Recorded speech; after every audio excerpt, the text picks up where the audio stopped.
Okay, hi everyone. सो हमारा आज का टॉपिक है फेब्री पेरो इंटरफेरोमीटर।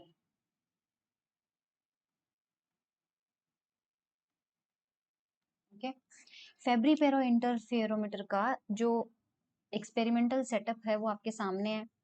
ये येलो कलर वाला जो है ये हमारा एक्सटेंडेड सोर्स है। एक्सटेंडेड सोर्स जिसके बारे में मैंने आपको एक लेक्चर में बनाया है, necessity of extended light source. मतलब लंबा सा सोर्स है, इसके हर पॉइंट से रेज निकल रही है, यहाँ से यहाँ से। सो हमने यहाँ पे कुछ रेज इसकी इस डायरेक्शन में गई। हमने क्या किया, एक लेंस लगाया L1 और उस L1 लेंस के इसको फोकस पे रख दिया ताकि सारी रेज जो लेंस से निकले वो पैरेलल निकले। ठीक है, ये पैरेलल हो गई हमारी लेंस के बाद। ये सारी पैरेलल रे, एक प्लेट है हमारे पास A और एक प्लेट है हमारे पास B। As you can see कि A और B जो है उनका जो इंटरनल सरफेस है, मतलब अंदर का सरफेस है जो वो ब्लैक किया हुआ है। ये ब्लैक बेसिकली पॉलिश है सिल्वर की। ओके, सिल्वर की पॉलिश है और इसको हम 75% रिफ्लेक्शन कोफिशिएंट वाला बनाते हैं। 75% रिफ्लेक्शन का मतलब क्या है? इसका मतलब ये है कि अगर कोई रे अंदर से टकराई तो यहाँ पे उसका 75% पोर्शन तो रिफ्लेक्ट हो जाएगा और बचा हुआ 25% इस प्लेट से बाहर निकल जाएगा। अब हमारी जो पहली रे है वो देखो यहाँ पर सबसे पहले ट्रांसमिट होके ए के पास चली गई, क्योंकि जो उसका फर्स्ट सरफेस है वो तो हमने पॉलिश नहीं किया है, तो जो रे हम डालेंगे सारी की सारी अंदर पहुंच जाएगी और इस सरफेस से वो आगे निकल गई। आगे निकल कर वो यहाँ पे टकराई, यहाँ पे उसका 75% पार्ट रिफ्लेक्ट होके ए प्लेट से टकराया। ए पॉइंट पे फिर से उसका 75% रिफ्लेक्ट होके इधर गया, फिर ये 75% इधर, और जो बचा हुआ 25 है वो प्लेट से बाहर निकलेगा। ये इधर बी से बाहर निकलता जा रहा है 25 और इधर आपका ए से बाहर निकलता जा रहा है 25। ए से जो निकलता जा रहा है उसको छोड़ दो, जो बी से निकलता जा रहा है उसको आगे हम लेंस L2 लेंस पे उसको डाल के, क्योंकि वो सारी की सारी रेस पैरेलल निकलेगी। पैरेलल रेस कहीं एक जगह जाके फोकस तो होती नहीं है, तो उनका इंटरफेरेंस कैसे कराएं? इसलिए लेंस L2 जो है उससे हम क्या करते हैं, इन सारी रे को मोड़ के किसी एक पॉइंट पे इनको फोकस करवाते हैं और जहां पर ये सारी रेज मिलेगी वहां पे हमारे पास होगा इन सब के बीच में इंटरफेरेंस और उसके रिजल्टेंट से हमें क्या मिलेगी, फ्रिंजेस मिलेगी। और उन्हीं फ्रिंजेस के बारे में हमको यहाँ पर पढ़ना है। जो प्लेट ए होती है ये फिक्स की हुई होती है, ये फिक्स्ड होती है, और जो बी है वो मूवेबल होती है। एक तरह से अगर आप ए और बी के बीच में देखें तो ए प्लेट ऐसे है, बी प्लेट ऐसे है। ए पे कोई रे आई और यहाँ से उसका रिफ्लेक्शन और ट्रांसमिशन, इसका रिफ्लेक्शन इस तरह से हमें यहाँ पे मिल रहा है, और यहाँ से जो रिफ्लेक्टेड रेज मिल रही है ये ट्रांसमिटेड रे है, इनको हम आगे जाके फोकस कर रहे हैं किसी एक पॉइंट पे। और जो ए से ट्रांसमिट होके मिल रही है इनको हम ऑब्जर्व नहीं कर रहे हैं, ये पीछे की तरफ मिल रही है। बेसिकली ये जो केस है वो किसका है, थिन फिल्म का है। तो यहाँ ए और बी प्लेट के बीच में बेसिकली आप मान सकते हो डी थिकनेस की एयर की थिन फिल्म बनी है और उसी थिन फिल्म से इसका इंटरफेरेंस हो रहा है। हम थिन फिल्म वाले यहाँ पे फॉर्मूले डायरेक्टली यूज करेंगे। तो सबसे पहले हम, बिकॉज इस बार ट्रांसमिटेड लाइट का ही पूरा पढ़ रहे हैं पार्ट, क्योंकि ट्रांसमिटेड लाइट ही आपको यहाँ मिल रही है, तो हम ट्रांसमिटेड लाइट को ही डिटेल से पढ़ेंगे। तो हम हमारा जो मेन फिनोमिनन हो रहा है यहाँ पे वो देख लेते हैं। जब रे आपके पास यहाँ आई तो देखो इस तरह से आपको रेज मिलेगी। हमें इंटरेस्ट है ही नहीं रिफ्लेक्टेड रे में, हमें सिर्फ ट्रांसमिटेड में है जो बिल्कुल बाहर निकली है नीचे से, और नीचे से बाहर ये निकली है, ये निकली है और ये निकली है। तो दिस इज सपोज करो T1, दिस इज सपोज करो T2 and this is suppose करो T3। ये हमारी ट्रांसमिटेड लाइट है। ओरिजिनल लाइट जो हमारी आ रही थी वो ये ए है। अब अगर मैं आपसे कहूं कि यहाँ पर इंटेंसिटी का, ओके, इंटेंसिटी का जो कोफिशियंट है वो रिफ्लेक्टेड लाइट का है R और ट्रांसमिटेड लाइट का है T, तो जो एम्पलीट्यूड होगा उसका जो कोफिशिएंट होगा वो क्या होगा, इंटेंसिटी एम्पलीट्यूड के स्क्वायर के प्रोपोर्शनल होती है। तो जाहिर सी बात है एम्पलीट्यूड का कोफिशिएंट होगा √R और ट्रांसमिशन का एम्पलीट्यूड का कोफिशिएंट होगा √T। इसका ये मतलब है कि अगर हमारे पास जो इंसिडेंट रे आई है उसका एम्पलीट्यूड A है, तो यहाँ हमें देखना है कि T1 लाइट के लिए उस ए का कितनी बार रिफ्लेक्शन हुआ है और कितनी बार ट्रांसमिशन हुआ है। जितनी बार उसका रिफ्लेक्शन होगा √R से मल्टीप्लाई करना है और जितनी बार ट्रांसमिशन होगा उसका √T से मल्टीप्लाई करना है। T1 मिलने के लिए एक बार यहाँ ट्रांसमिशन हुआ और फिर यहाँ ट्रांसमिशन हुआ, दो बार क्रॉस किया है, तो यहाँ √T से मल्टीप्लाई हो जाएगी और यहाँ √T से, तो इसका जो एम्पलीट्यूड मिलेगा वो कितना मिलेगा अपन को, AT मिलेगा। T2 रे मिलने के लिए दूसरे कलर से बताती हूँ, ग्रीन कलर से, T2 रे मिलने के लिए इस A का कितनी बार ट्रांसमिशन हुआ। यहाँ पे ट्रांसमिशन हुआ एक, इस जगह तो रिफ्लेक्शन हुआ है क्योंकि रे ऐसे आई, ऐसे गई और यहाँ निकल गई। सो ग्रीन कलर का पाथ देखो, ग्रीन में यहाँ पे आपके पास रे इस जगह ट्रांसमिशन हुई है, फिर यहाँ पे आपका रिफ्लेक्शन, यहाँ पे फिर आपका रिफ्लेक्शन, यहाँ पे फिर आपका ट्रांसमिशन और यहाँ पर भी आपका ट्रांसमिशन। तो दो बारी ट्रांसमिशन और दो बारी रिफ्लेक्शन, तो हमारे पास कितना हो जाएगा इसका ATR, क्योंकि रूट टी दो बार मल्टीप्लाई, रूट आर दो बार मल्टीप्लाई। T3 के लिए अब देखो, T3 के लिए हम ले लेते हैं ब्लैक कलर, T3 का पाथ ब्लैक कलर से बना रही हूँ। तो T3 यहाँ पे आई, फिर रिफ्लेक्ट हुई, फिर रिफ्लेक्ट हुई, फिर रिफ्लेक्ट हुई, यहाँ पे ये लो। तो यहाँ से वो थिन फिल्म को छूट के बाहर निकली थी, तो एक रूट टी यहाँ, और सबसे पहले उसने एंट्री ली थी यहाँ पे, तो रूट टी यहाँ, और बाकी पूरे पाथ पे देखो यहाँ पे रिफ्लेक्शन, यहाँ पे रिफ्लेक्शन, यहाँ पे रिफ्लेक्शन, यहाँ पे रिफ्लेक्शन, 1 2 3 4, चार बारी रिफ्लेक्शन, दो बारी ट्रांसमिशन, तो ATR²। सिमेट्री से हम कह सकते हैं ATR स्क्वायर, तो अगला मिलेगा ATR³, उसके अगला मिलेगा ATR4। ये एम्पलीट्यूड्स हैं हमारे जो ट्रांसमिटेड लाइट्स हमें मिल रही है। अब मान लीजिए कि पहली और दूसरी, हमें पता है इस वाली रे और इस वाली रे के बीच में कुछ ना कुछ फेज डिफरेंस आएगा, और वो फेज डिफरेंस हम थिन फिल्म वाले केस में पढ़ चुके हैं। यहाँ के लिए मैं मान लेती हूँ इन दोनों के बीच में डेल्टा फेज डिफरेंस आता है, तो इन दोनों के बीच में भी डेल्टा होगा, नेक्स्ट जो दो आएगी उसके बीच में भी डेल्टा होगा, तो डेल्टा का फेज डिफरेंस जो है इन सारी रे में आता जाता है। अब जो सबसे पहले वाली रे थी, जब वो यहाँ पे गिरी थी यानी इस जगह, तो इस जगह उसका रिफ्लेक्शन ट्रांसमिशन होने से पहले और ट्रांसमिशन होने के बाद कुछ फेज डिफरेंस यहाँ पर भी आ गया था। तो ऐसी सिचुएशन में सबसे इंसिडेंट रे जो है, सबसे पहले वाली, ये सबसे इनिशियल, इस इनिशियल का डिस्प्लेसमेंट का जो एक्सप्रेशन है वो सपोज हम लिख लेते हैं, मैं वाई प्राइम से डिनोट कर रही हूँ। सबसे पहले वाली रे है, मान लीजिए हम वाई प्राइम को लिखते हैं, उसका एम्पलीट्यूड और उसका फेज पार्ट है मान लीजिए ये। एक्चुअल में आपके पास डिस्प्लेसमेंट की जो इक्वेशन होती है वो आपने देखा होगा, अपन कैसे लिखते हैं, x A is equal to A sine omega t. तो ये डिस्प्लेसमेंट होता है जिसको मैंने वाई प्राइम से लिखा है, ये एम्पलीट्यूड होता है, इसकी जगह मैंने ए लिखा है, और हमारे पास यहाँ पर साइन भी हो सकता है या फिर कॉस भी हो सकता है, या फिर हमारे पास ई की पावर आई थीटा भी हो सकता है, क्योंकि उस ई की पावर आई थीटा को आप अगर ओपन करोगे तो यू विल गेट कॉस और साइन। तो इन जनरल हमारे पास ये एक्सपोनेंशियल में भी कई बार क्या होता है, इसका फेज लिखा जाता है। इसी एक्सप्रेशन को पोलर फॉर्म में आप ऐसे लिख सकते हो। तो सबसे पहले रे हमारी क्या गिनी, आई ओमेगा टी वाली आई। अब इस आई ओमेगा टी का यहाँ पर ट्रांसमिशन हुआ और यहाँ पर ट्रांसमिशन हुआ। इस दो बारी ट्रांसमिशन होने से मान लीजिए आपकी जो सबसे फर्स्ट वाली वेव है उसका हमारे पास कुछ जो फेज डिफरेंस है, यानी यहाँ पर दो बारी ट्रांसमिशन होके ये जो वेव मिल रही है AT, इस AT में इस दो बारी ट्रांसमिशन होने की वजह से कुछ शुरुआती फेज डिफरेंस आ जाएगा, और वो फेज डिफरेंस मान लीजिए कितना है, फाई है। तो जो y1 होगी, यानी ये यहाँ पे जो AT आपने लिखा है, इसका मैं लिख लेती हूँ AT e raise to power i omega t minus phi. ये फाई शुरुआती दो ट्रांसमिशन की वजह से आने वाला फेज डिफरेंस है।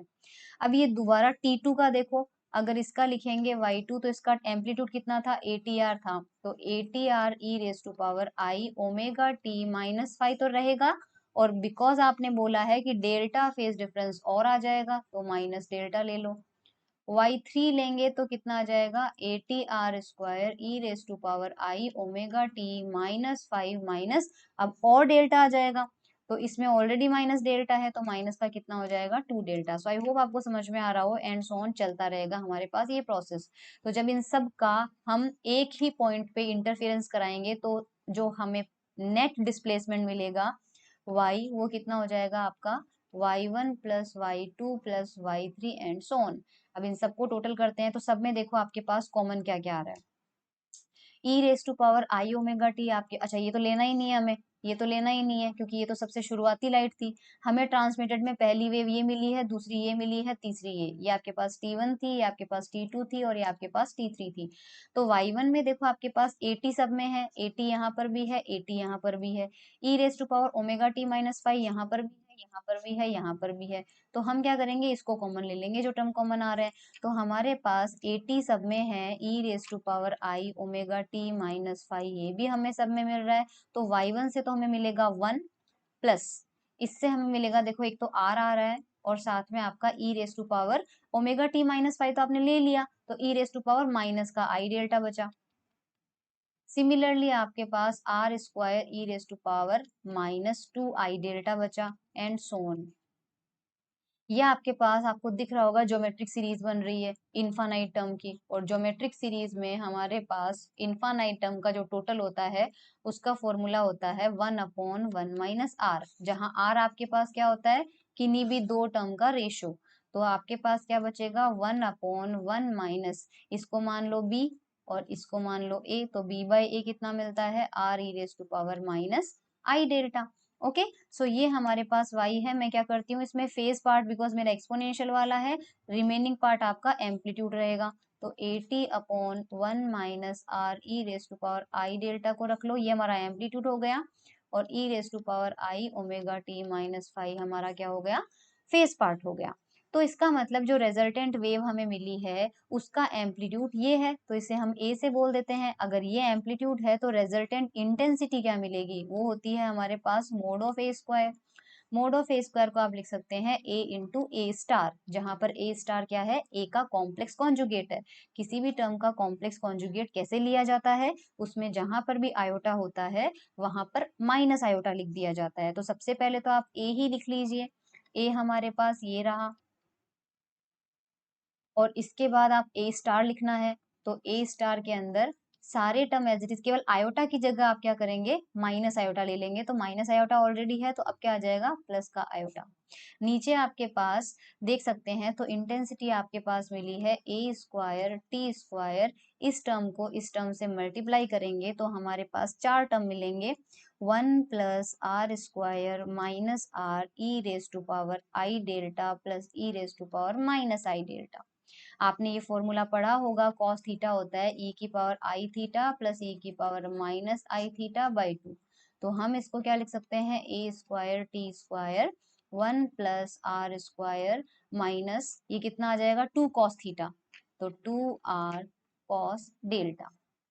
ओके, क्या करेंगे हम इसके बाद, हमारे पास ये जो टर्म है, मैं अगर इसमें 2r ऐड कर दूं और 2r माइनस कर दूं तो कोई फर्क नहीं पड़ेगा। अब ये 1 प्लस आर स्क्वायर के साथ अगर -2r को ले लिया जाए तो A square plus B square minus 2ab का फॉर्मूला बन के ये 1 माइनस आर का स्क्वायर बन जाएगा।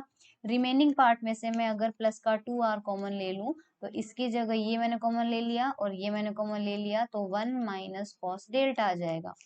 1 माइनस कॉस थीटा को आप लिख सकते हैं 2 साइन स्क्वायर थीटा बाई 2, तो ए स्क्वायर टी स्क्वायर आ जाएगा 1 माइनस आर का square plus 2r into 2 sign square delta by 2, जिससे हमारे को मिल जाएगा 1 माइनस आर का square plus 4r sign square delta by 2। क्या करना है आपको, ए स्क्वायर टी स्क्वायर मिल रहा है, नीचे 1 माइनस आर का होल स्क्वायर कॉमन ले लीजिए, तो हमें बनेगा 1 plus 4r upon 1 minus r का square sine square delta by 2। या फिर आप क्या कर सकते हैं, इस टर्म को ऊपर ले जाइए, तो A square T square 1 minus r का square 1 plus 4r upon 1 minus r का square sine square delta by 2, और इसकी पावर कितनी हो जाएगी, -1। सो बेसिकली हमारे पास इंटेंसिटी का फॉर्मूला आ चुका है, लेकिन इंटेंसिटी का फॉर्मूला हम कौन सा लेंगे, ये वाला। अब हमें चाहिए ब्राइट फ्रिंज बनानी है, तो देखो ब्राइट की कंडीशन क्या होती है, इंटेंसिटी आपकी होनी चाहिए मैक्सिमम, और इंटेंसिटी के मैक्सिमम मिलने के लिए ये जो डिनोमिनेटर है ये आपके पास क्या होना चाहिए, मिनिमम। अब इसमें आप देखिए साइन स्क्वायर डेल्टा बाई 2 का टर्म है, साइन थीटा की वैल्यू +1 से -1 जा सकती है, लेकिन हमें इस टर्म की मिनिमम वैल्यू चाहिए साइन स्क्वायर की। अब बिकॉज यहाँ पे स्क्वायर है तो साइन थीटा अगर आपका नेगेटिव भी होता है तो भी ये स्क्वायर होने की वजह से वो पॉजिटिव आ जाएगा। तो साइन स्क्वायर थीटा की मिनिमम वैल्यू कभी नेगेटिव तो हो नहीं सकती, तो क्या हो सकती है, 0। तो आपको इस टर्म को मिनिमम करना है, और ये मिनिमम कितना हो सकता है, 0, और वो तब होगा जब साइन डेल्टा बाई टू आपके पास 0 हो जाए। तो डेल्टा बाई टू कितना होना चाहिए, एन पाई, और यहाँ से डेल्टा की वैल्यू कितनी आ जाएगी, 2n पाई। तो डेल्टा की वैल्यू 2n पाई होने से हमें इंटेंसिटी मैक्सिमम मिलेगी, और वो मैक्सिमम इंटेंसिटी कितनी होगी, ए स्क्वायर टी स्क्वायर 1 - r का स्क्वायर 1 + 0, क्योंकि साइन स्क्वायर 0 हो जाएगा। तो ये आपको मिल रहा है A square T square upon 1 - r का स्क्वायर। अब बिकॉज हम जानते हैं कि एनर्जी कंजर्वेशन से रिफ्लेक्शन की इंटेंसिटी प्लस ट्रांसमिशन की इंटेंसिटी दोनों की मिला के हमारे पास वैल्यू कितनी होती है, 1। ये मैंने आपको थिन फिल्म के अंदर पढ़ाया है। तो यहाँ से आपके पास टी की वैल्यू कितनी आती है, 1 - r। तो इस एक्सप्रेशन को आप क्या लिख सकते हैं, ये 1 - r को क्या लिख सकते हैं हम, टी लिख सकते हैं। तो ये आपके पास आ जाता है ए स्क्वायर, और ये मैक्सिमम इंटेंसिटी है, आप इसे आई नोट भी बोल सकते हैं। अब हम मिनिमम पे चलते हैं डार्क फ्रिंज के लिए। सो डार्क फ्रिंज हमारे पास कब बनेगी, जब sign square delta by two की वैल्यू 1 हो जाए, ये वाली वैल्यू हमारे पास मैक्सिमम हो जाए जो कि 1 है।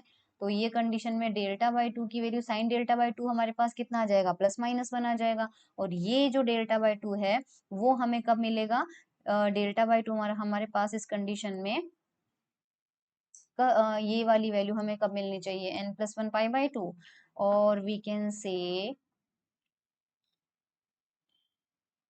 हाँ ये हमें मिलना चाहिए 2n+1, नहीं सॉरी, ये हमें कितना मिलना चाहिए, n+1, या यहाँ से हम डेल्टा की डायरेक्टली वैल्यू निकालते हैं। देखो हमें डेल्टा की वैल्यू मिलनी चाहिए 2n+1 पाई, क्योंकि हमारे पास डेल्टा बाई टू की ये वाली वैल्यू कितनी होनी चाहिए, 2n+1 पाई/2। हाँ ये हमारे पास होनी चाहिए। तो यहाँ से हमारे पास 2 से 2 कैंसिल आउट हो जाएगा, और डेल्टा की वैल्यू ये आ जाएगी, उस कंडीशन में हमें वैल्यू मिलेगी। और आई मिनिमम हमें कितना मिलेगा, तो आई मिनिमम मिलेगा हमें A square T square upon 1 - r square 1 + 4r/1 - r का स्क्वायर, क्योंकि sine square delta by two की वैल्यू कितनी हो चुकी है, 1 हो चुकी है हमारे पास। करेक्ट, ये वैल्यू हमारे पास आ जाती है। अब टी स्क्वायर से 1 - r का स्क्वायर तो कैंसिल आउट हो जाएगा, और हमें ये मिलेगा ए स्क्वायर अपॉन 1 + यहाँ पे हमारे पास कितना मिल जाएगा, अम,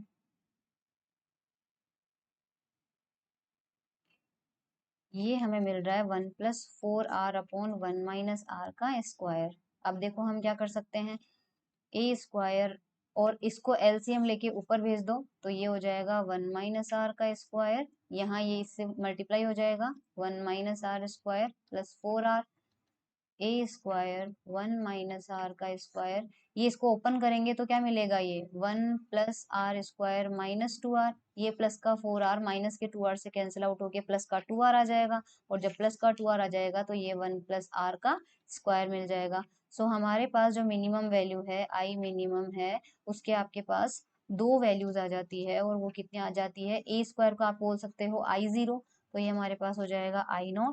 ओके, और यहाँ पे हमारे पास आ जाएगा 1 - r/1 + r का होल स्क्वायर। तो ये आपके पास मिनिमम इंटेंसिटी यहाँ पे आ जाएगी। I hope that is clear to you.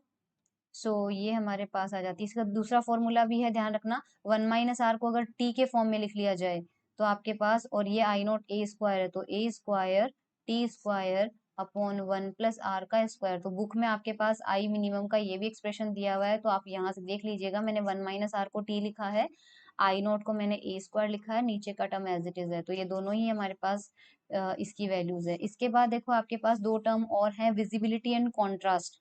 तो जो कॉन्ट्रास्ट होता है, हिंदी में इसको बोलते हैं विपर्यास, इसको सी से डिनोट करते हैं, और इसका फॉर्मूला होता है maximum intensity upon minimum intensity. Maximum हमने देखा था, हमें I0 मिला था, और मिनिमम मैंने अभी अभी आपको बताया I0 1 - r का स्क्वायर अपॉन 1 + r का स्क्वायर। तो इससे ये कैंसिल आउट हो जाता है, और आपको 1 + r अपॉन 1 - r का स्क्वायर मिल जाता है। विजिबिलिटी जो होती है हमारे पास, उसको हम v से बताते हैं, उस फॉर्मूला लिया जाता है I max - I min, और ये हो जाएगा I max + I min। सो ये वैल्यूज हम रखेंगे, आई मैक्सिमम है I naught minus I naught 1 minus r upon 1 plus are square, और यहाँ आ जाएगा हमारा I naught plus I naught 1 minus r upon 1 plus r का स्क्वायर। आई नॉट कॉमन लेके कैंसिल आउट कर देंगे, और ये एलसीएम ले लेंगे, ये एलसीएम ले लेंगे तो कैंसिल आउट हो जाएगा। ऊपर बचेगा 1 प्लस आर का स्क्वायर माइनस 1 माइनस आर का स्क्वायर, नीचे 1 प्लस आर का स्क्वायर प्लस 1 माइनस आर का स्क्वायर। ए प्लस बी का स्क्वायर और ए माइनस बी का स्क्वायर लगा के ओपन करेंगे, सॉल्व करेंगे तो you will get 2r upon 1 plus are square. So ये हमारे पास कॉन्ट्रास्ट सॉरी विजिबिलिटी हो जाता है। इसके बाद हाफ विड्थ के बारे में बात करते हैं। तो एक्चुअल में हमारे पास जो इंटेंसिटी का फॉर्मूला आया था वो हमारे पास आया था A square, just a minute, हमारे पास इंटेंसिटी का जनरल फॉर्मूला जो आया था मैं वो रख देती हूँ एक बार। हाँ, इंटेंसिटी का हमारे पास फॉर्मूला आया था A square T square upon 1 plus 4r upon 1 minus r का square sine square delta by 2, ये था। और इसके ब्रैकेट में हमारे पास था यहाँ पे 1 माइनस आर का स्क्वायर। ये हमारे पास इंटेंसिटी का ऊपर फॉर्मूला मिला हुआ है, लेक्चर बैक करके देख लीजिएगा। इंटेंसिटी का जनरल फॉर्मूला मिला था, इसमें हमने ए स्क्वायर को पुट किया है आई नॉट, टी स्क्वायर से आपका यहाँ पे टी स्क्वायर कैंसिल आउट हो रहा है, और ये वाला जो टर्म है इसे हम एफ से डिनोट करेंगे। एफ का मतलब क्या है अभी थोड़ी देर में समझ में आ जाएगा। तो आई हमारे पास है I naught 1 plus F sine square delta by 2। So अगर मैं इंटेंसिटी का डेल्टा के साथ ग्राफ प्लॉट करूं, ठीक है, इंटेंसिटी का डेल्टा के साथ में, तो आपको पता है कि साइन स्क्वायर की मिनिमम वैल्यू 0 होती है, और अगर हम डेल्टा की वैल्यू कम लेते हैं, मतलब साइन थीटा की वैल्यू आपके पास जाती है -1 टू +1, करेक्ट। लेकिन जो साइन स्क्वायर थीटा है वो इस रेंज में भी पॉजिटिव आएगा, इस रेंज में भी पॉजिटिव आएगा, और जब बीच में कहीं पे जीरो होगा तो इस जीरो पर आपको इंटेंसिटी मैक्सिमम मिलेगी। क्योंकि देखो साइन स्क्वायर वाला टर्म है, ये आपको कम से कम रखोगे तो इंटेंसिटी ज्यादा से ज्यादा मिलेगी, और ये कम से कम कितना हो सकता है, 0 हो सकता है। तो डेल्टा की वैल्यू हमारे पास, सपोज मैं ग्राफ यहाँ पर प्लॉट करती हूँ, मतलब वैसे ओरिजिन ये आता है, बट मैं यहाँ पर क्या ले रही हूँ, ये मेरा डेल्टा इक्वल टू 0 है। आप चाहें तो यहाँ पर भी प्लॉट कर सकते हैं, वो सिमेट्रिक ग्राफ बन जाएगा। दोनों तरह से प्लॉट करके बता दूंगी। सो जब डेल्टा आपका 0 है तो वहां पे आपको ब्राइट फ्रिंज मिल रही है और मैक्सिमम इंटेंसिटी। अगर उसके बाद आप डेल्टा की वैल्यू बढ़ाते हो तो साइन थीटा क्या आ जाएगा, पॉजिटिव। साइन थीटा पॉजिटिव होते ही ये वैल्यू ज्यादा हो जाएगी और इंटेंसिटी घट जाएगी, तो इंटेंसिटी इधर भी डिक्रीज होएगी। और अगर मैं डेल्टा की वैल्यू इधर करती हूँ तो मेरा साइन डेल्टा बाई 2 कैसा आएगा, नेगेटिव आएगा, लेकिन साइन स्क्वायर डेल्टा बाई 2 कैसा हो जाएगा, पॉजिटिव, जो कि इंटेंसिटी को फिर से क्या कर देगा, घटा देगा। तो डेल्टा की वैल्यू सिर्फ 0 पे आपको मैक्सिमम मिलेगा, इसके इधर भी आपके पास क्या होगा, डिक्रीज। अगर आप यहाँ पर प्लॉट करना चाहते हैं तो फिर आप इधर 0 कर लो और इधर कर लो, ये आपका डेल्टा इक्वल टू 0 पे। तो ग्राफ का शेप हमारे लिए मैटर कर रहा है फिलहाल। तो अगर मैं यहाँ पर देखूं इंटेंसिटी के साथ इसका जो ग्राफ है, मैंने यहाँ पर लिया डेल्टा इक्वल टू 0, तो आपके पास क्या आ रहा है, ग्राफ इस तरह से आ रहा था, ठीक है, ये मेरा मैक्सिमम है। तो यहाँ पे अपन को आई मैक्सिमम मिला है। हम क्या करेंगे, ये जो इंटेंसिटी की मैक्सिमम वैल्यू है इसका हाफ लेंगे, तो ऑब्वियसली ये एक्सिस आपकी आई मैक्सिमम वाली है, तो आई मैक्सिमम बाई 2 यहाँ कहीं पे होगा, तो जहां पे ये है वहां पे एक लाइन खींच दीजिए, और ये दो पॉइंट पे इंटरसेक्ट करेगा, इस पॉइंट पे और इस पॉइंट पे। मान लीजिए जो डेल्टा की वैल्यू है वो इधर आ रही है प्लस डेल्टा, और इधर जाने पे आपके पास आ रही है माइनस डेल्टा, यानी डेल्टा की वैल्यू प्लस माइनस डेल्टा जब भी होगी तो आपकी जो इंटेंसिटी है वो क्या हो जाएगी, अपनी मैक्सिमम की आधी हो जाएगी।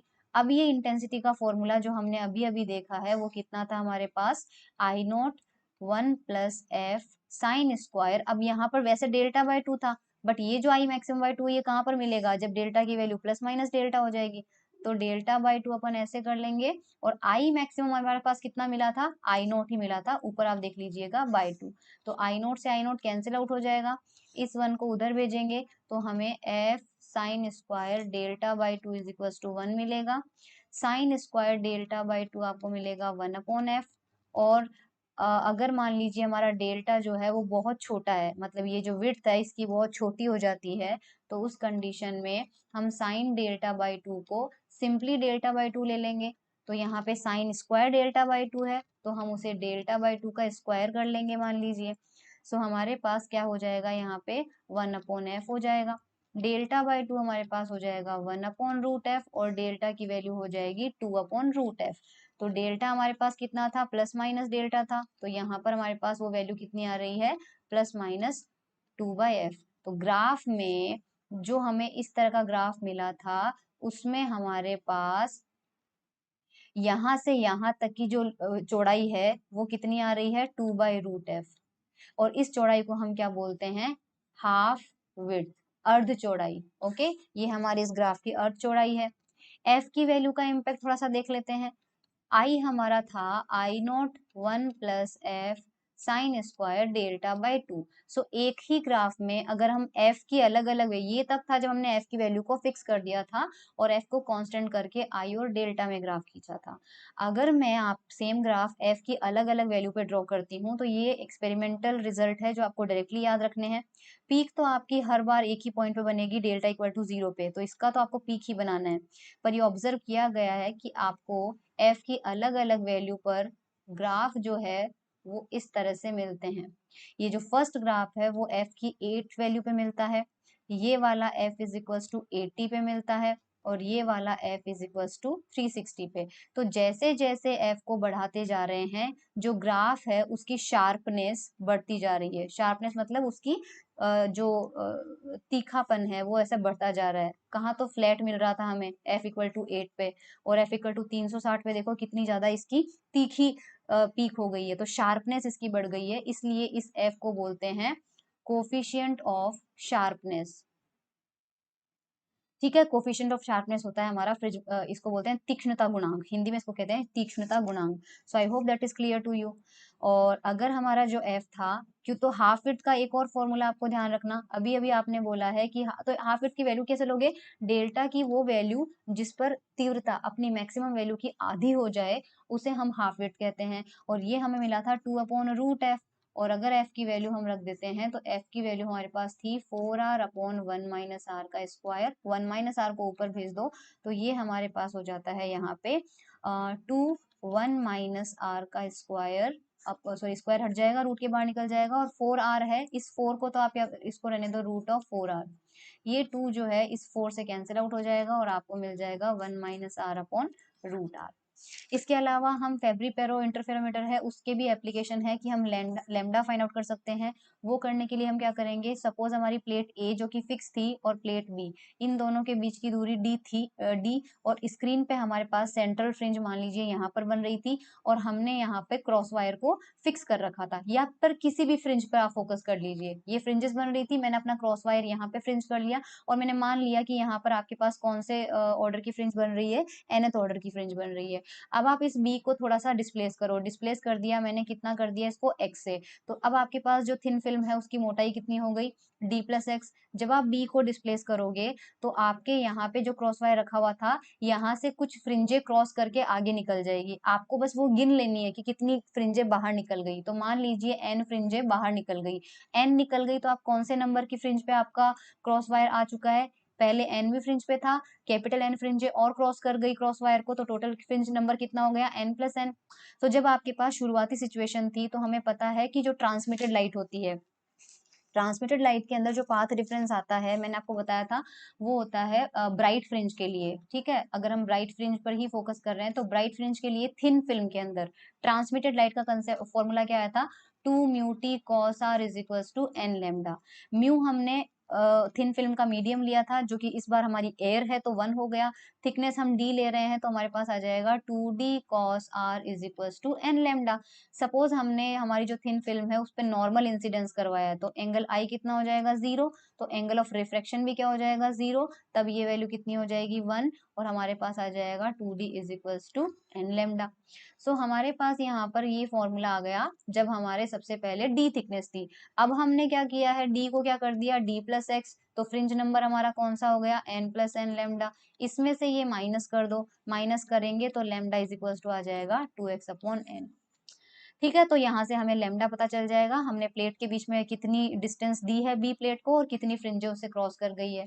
इसी तरह से दो लैम्डा 1 माइनस लैम्डा 2, तो सेम माइकलसन वाले केस में किया था, बिल्कुल वही करना है कि अगर सोडियम लाइट हम ले रहे हैं तो लैम्डा 1 का जो फ्रिंज पैटर्न बनेगा उसके बिल्कुल पास में लैम्डा 2 का बनेगा।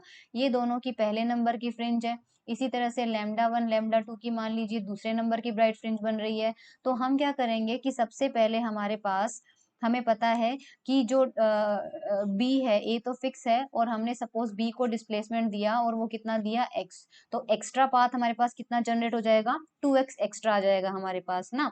आप चाहो तो इसको 2d और 2d प्लस एक्स भी कर सकते हो, तो बात वही है, जब इसमें से ये माइनस करोगे तो 2d से 2d कैंसिल आउट हो जाएगा, तो एक्स्ट्रा पाथ डिफरेंस कितना बचेगा, 2x ही बचेगा।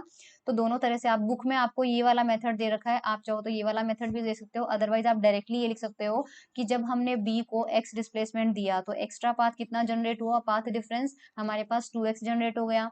और अगर हमने x डिस्प्लेसमेंट हमें कैसा देना है, तब तक हमें ये x डिस्टेंस देते जाना है जब तक कि हमारे पास लैम्डा 1 वाली फ्रिंज के ऊपर लैम्डा 2 की कोई फ्रिंज ओवरलैप कर जाए, क्योंकि जब ये ओवरलैप करेगी आपके पास तो ये मैक्सिमम इंटेंसिटी होगी, और ये मैक्सिमम इंटेंसिटी का मतलब लैम्डा 1 की ब्राइट फ्रिंज पे लैम्डा 2 की ब्राइट फ्रिंज हमारे पास आ चुकी है। लेकिन ये बात हमें ध्यान रखने की आवश्यकता है कि उस वक्त अगर लैम्डा 1 की कोई n नंबर की फ्रिंज बन रही है तो लैम्डा 2 की कौन सी फ्रिंज बनेगी, वहां पे n+1 ही बनेगी।